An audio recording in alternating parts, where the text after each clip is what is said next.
മാനസിക പ്രശ്നമുള്ളവർ ഏത് സമയവും അക്രമകാരികളാകാം. സ്വന്തം വീട്ടുകാരെയും ഉറ്റവരെയും ആക്രമിക്കാനും സമനില തെറ്റിയാൽ കൊലപ്പെടുത്താൻ പോലും അവർ മടിക്കില്ല. പാലക്കാട് മണ്ണാർക്കാട് പിതൃ സഹോദരിയായ 70-കാരിയെ വെട്ടിക്കൊലപ്പെടുത്തിയത് മാനസിക പ്രശ്നമുള്ള ആളാണ്. സംഭവത്തിന് ശേഷം പ്രതി പോലീസ് സ്റ്റേഷനിലെത്തി കീഴടങ്ങി.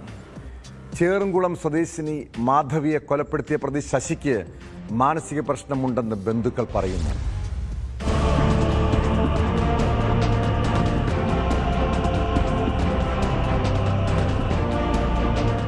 ചൊവ്വാഴ്ച ഉച്ചയോടെയാണ് സംഭവം. കഴുത്തിന് ഗുരുതരമായി പരിക്കേറ്റ 70-കാരി മാധവിയെ ആദ്യം മണ്ണാർക്കാട്ടെ ആശുപത്രിയിലും പിന്നീട് പാലക്കാട് ജില്ലാ ആശുപത്രിയിലും എത്തിച്ചെങ്കിലും ജീവൻ രക്ഷിക്കാനായില്ല. കൃത്യത്തിന് ശേഷം പ്രതി ചേറുംകുളം സ്വദേശി 42-കാരനായ ശശി മണ്ണാർക്കാട് പോലീസ് സ്റ്റേഷനിലെത്തി കീഴടങ്ങി.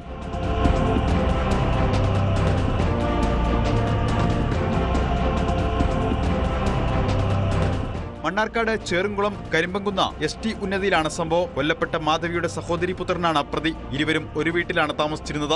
ശശി പണം ആവശ്യപ്പെട്ടപ്പോൾ നൽകാഞ്ഞതാണ് കൊലയ്ക്ക് കാരണമെന്നാണ് വിവരം. പ്രതിയെ പോലീസ് വിശദമായി ചോദ്യം ചെയ്തു വരികയാണ്. ഇയാൾക്ക് മാനസിക പ്രശ്നങ്ങളുണ്ടെന്നാണ് ബന്ധുക്കൾ പറയുന്നത്. ജില്ലാ ആശുപത്രിയിൽ സൂക്ഷിച്ചിരിക്കുന്ന മൃതദേഹം പോസ്റ്റ്മോർട്ടം നടപടികൾക്ക് ശേഷം ബന്ധുക്കൾക്ക് വിട്ടു നൽകും.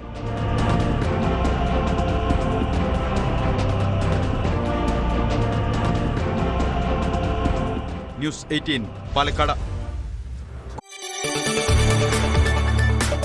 കൂടുതൽ വാർത്തകൾക്ക് news 18 Keralam YouTube channel subscribe ചെയ്യുക.